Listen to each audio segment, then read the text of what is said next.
Hey, hi, hello everybody, welcome back to the channel. So happy May. In this video we will be going over my May TBR, and we're gonna start off with Mitch album, The Stranger in the Lifeboat. I'm super excited to try out this book, but yeah, it is so beautiful today. I love May. May is such a pretty time. Spring is here, or it's coming. You know what I'm saying? Is it here? I don't know. But yeah, so we're going to go over my May TBR. We're going to be hanging out at the pool today. I got a new bathing suit at the thrift store for $4. $4. That's insane. And first we need some coffee. And I'm thinking about getting an everything bagel at Dunkin' Donuts. So let's do it. I'm at Dunkin'. I'm in the drive-thru, so I'm going to start Stranger in the Lifeboat. I'm super excited. Let's see. Let's read the synopsis. What would happen if we cried out to God for help and someone claimed to be God actually appeared before us? In Mitch Albom's profound new novel, a group of shipwrecked passengers must face that challenge when a strange man they pull from the water says he can save them all, but only if they believe in him.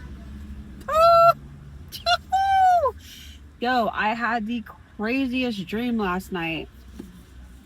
I will talk about that dream in a little bit, but yeah, I'm super excited to start this book. I know you're crooked, but I got you propped up in my car. Let's try my signature pumpkin spice latte.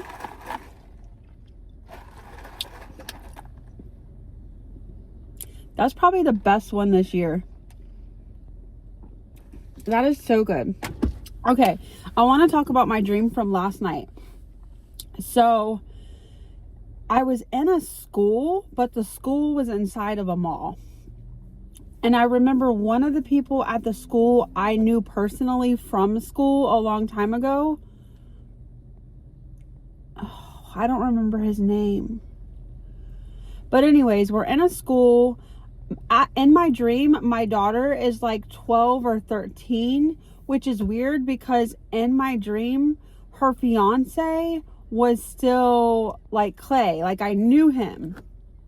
And she's 12 or 13, so obviously that wouldn't mix. But anyways, I just remember being in school, and then all of a sudden, the whole sky turned black. And everyone, I just remember being in the shopping mall. We knew the sky was black, but I was looking all around me and there were people in restaurants. And I was explaining to my class, look, God is coming. Just like the Bible says, the sky is turning black. There will be signs, and people around us are still eating and drinking and acting like nothing's happening. I remember one man was on a phone call, and then all of a sudden, boom, the sky is black. We have on our book bags. We are going to a shed in a neighborhood in the backyard. And I still had my car. Like this car that I'm driving was in my dream. I remember that. So we're all getting in this shed. I have on my backpack. I'm making phone calls. Like I need to make sure that my family is saved. I remember trying to call my Uncle Bill, but I couldn't get through. Then I called my cousin, and they picked up, and they're not believers, but they picked up the phone, and I was like, do you see the sky outside? And they're like, yeah, it's black. Now look. And in the sky, it was like full constellations, like any constellation, any planet that you could imagine. If you looked up, you're going to be able to see it, right? So I was like, this should show you that the Bible is real. And then they started to cry. Like boohoo cry, because they're not believers, and they're like, what do I do? And I'm like, it's not too late. Just let's talk to God together. So I was saying, repeat after me, Jesus, I love you and I trust you. And I remember in my dream, my cousin being able to say, Jesus, I love you.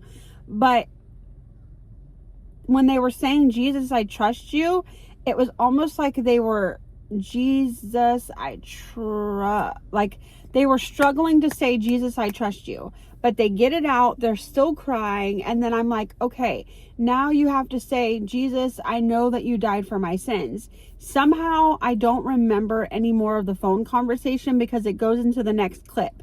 I get into my car. It like sounds like it has power, but it's not moving.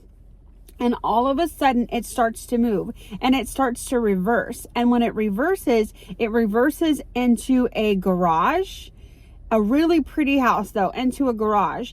And my first instinct, even though I knew that the world was ending, was just drive away, Jana. So I drive 2 doors down and I'm saving these puppies from getting out of the backyard for this couple. Then I go back to the house that I crashed in because obviously I'm like, this is not the type. My flesh is not about to win. Jesus is coming. We're about to go back to this house. So we go back to the house that I backed my Kona up into, and it was a couple. They were laying in bed, and it was such a beautiful home. Why they were laying in bed in the garage actually turned into their bedroom, and they had like 8 kids. Oh, my phone is like super crooked, but that's okay. They had like 8 kids. And I remember being like, I am so sorry. I was the one that backed into your garage. I was not trying to flee. I just needed to think about it. I came back and he was like, it's all good. We've been saving for things like this for 16 years. I have USAA insurance. I know it's crazy. Like, I remember these details. I have USAA insurance and they're going to cover it all. You're good. You don't have to worry about it. And I'm like, oh my gosh, that's so amazing. And then as they were laying in bed, their children started to come out, and we were just talking, and they were telling me how he was a builder and so is his wife. His wife did more of like the blueprints and he actually did the builds, and they have a really good life and they have all these kids. And I was like, well, do you know Jesus? And he specifically, she looked at me too, but he specifically was like, we don't, and I don't need to hear your spill. And that really broke my heart. But yeah, that dream felt so real. Oh, it felt so real. And I was crying. I remember crying because I couldn't get a hold of my daughter. I kept calling Clay. Oh my God, I forgot to tell you. I did get in touch with my daughter because my daughter calls me. And okay, so after the sky is black, the sky turns like blue again, like regular. Like the sun was shining. It was almost like it was the sunrise. And she gets on the phone and she's like, Mom, guess what? Because Clay's not a believer yet, but in Jesus' name, he will be. You guys, please pray for my daughter's fiance, Clay, that he comes to Christ. But anyways, in my dream, she's like, Mom, guess what? And I'm like, what's up, baby? I was like, did you see this guy? And she's like, yes, Mom. And she's crying. I'm crying. And she was like, guess what? Clay believes. Clay believes. He needed that sign. He believes. He knows that God is real. And I was like, oh my God, that's so amazing. Blase blah. So he became a believer in that dream, and then I woke up. But yeah, that is my dream from last night. And I'm parked under the shade. I'm gonna read like a chapter before I need to punch in and do some work. I'm super excited to start The Stranger in the Lifeboat. I can't tell you guys. And I love these edges. It's almost like a journal, like one of those old-fashioned paper journals. But yeah, I'm going to enjoy my bagel. I'm going to drink my coffee. I'm going to read a little, and then I'm going to punch the clock. And around 12 o'clock, we're going to unpunch the clock. We're going to clock out for a little while, for like an hour. And we're going to go to the pool with my cousin. And you guys, I can't wait to show you my bathing suit. I thrifted it for $4 yesterday, and it looks amazing. And guess what size it is? It's a medium. I haven't been in a medium in like at least 10 years, so that's exciting. All right, you guys, so we are headed to get one of my May TBRs. I will surprise you once I get it. I need to stop at the gas station, so we'll be doing that.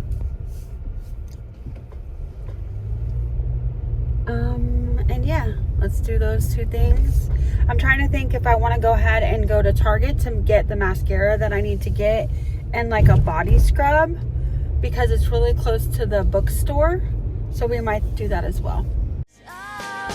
Kiss me beneath the milky twilight. Lead me out on the moonlit floor.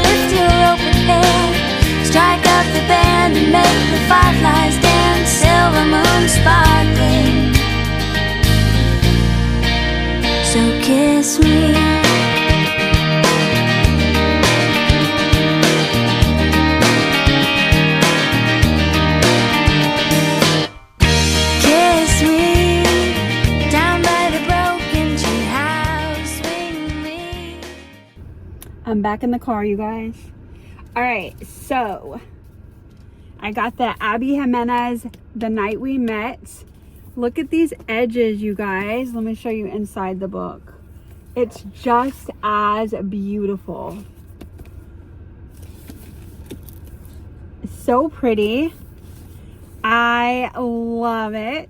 So this will be on this month's TBR for May. And I felt like this bookmark went really well with the book. And I think it's vanilla scented. That's pretty cool. And then I got some book tabs. They didn't really have a good selection, but I felt like with these colors, I could probably use that pink. I could use that dark blue, maybe the purple or the light blue. But yeah, so I got these 3 items. Let's open the scented bookmark together because I want to smell it. All right.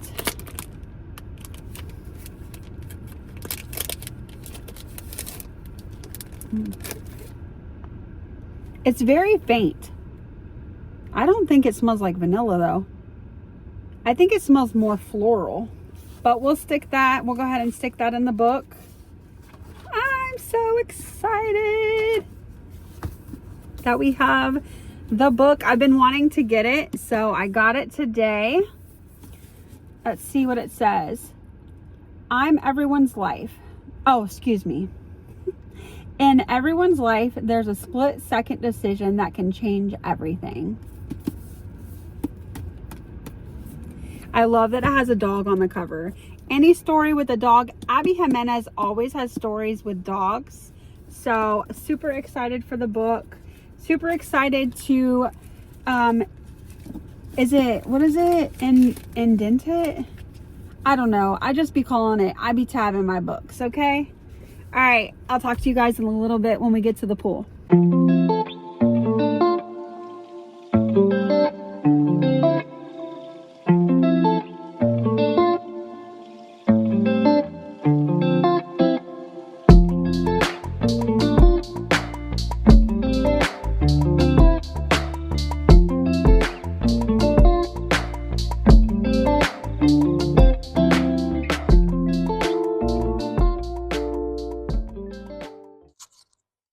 Hey, hi, hello, everyone. Let's talk about where I'm at with my Abby Jimenez book, The Night We Met. It is so cute.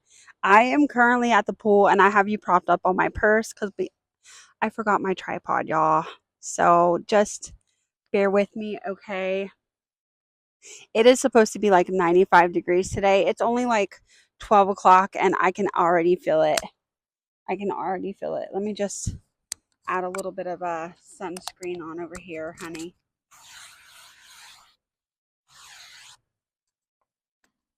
Okay, so I'm on chapter 12. I'm like 130 pages in. You guys, the banter between the 2 main characters, Larissa and Chris, and they're not even dating. They need to date. But Larissa is dating Chris's best friend, Mike. And Chris is such a gentleman. And I do think that Larissa likes parts of Mike, but Mike is not for her. Larissa's friend at work keeps telling her, girl, Mike is not the one.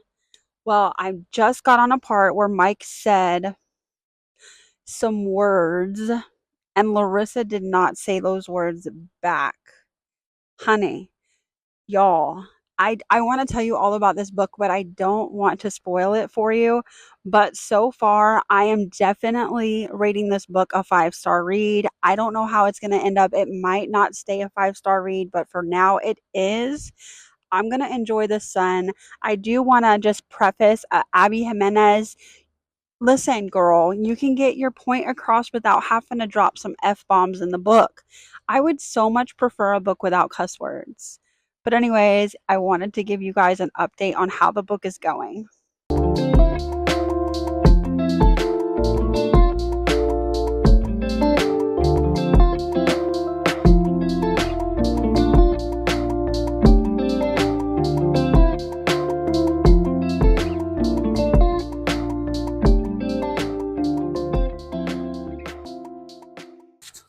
Y'all, the way I have you propped up right now, let's talk about this book, okay? I have to, like, I'm gonna put you right there. Hopefully you can hear me okay. I have to, like, I am now, I mean, this is just a page turner. Literally a page turner. It is May 2nd. I started this book on May the 1st, and I'm already on 150 pages.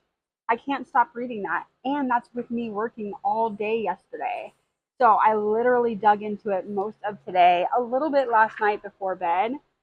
But okay, so there is this book that both Chris and Larissa like. Well, Larissa got Chris a copy of the book. If you don't want to hear about this book at all, go ahead and skip. I'll probably put like a disclaimer in the front of the video because we have just got to talk about it together, okay? My bookish friends. So, the book that Larissa got for Chris is the title is Cross Stitch, and there's a quote on page 234. And Chris and Larissa are on the car on the way to get Mike because Mike had to go on their like cabin vacation a few days early to do some repairs for some extra cash. So that's why Larissa is driving with Chris because Chris and Larissa had to stay behind to work. Okay, now that we got that out of the way. So they're driving, right? Larissa hands Chris the book and he's like, "Oh my gosh, thank you so much." And he starts to flip through the pages, and the first thing she says is, "It's on page 234." Like she already knew what he wanted to hear. And this is the quote. "Maybe this isn't the kind of love that deserves to exist. Maybe it's the kind that war starts over. The kind that topples empires and never leaves the world better than it found it." That's the one, y'all. I love that quote. I love that quote. Now I want to go back a few pages because Larissa had said something in this book that I really resonate with.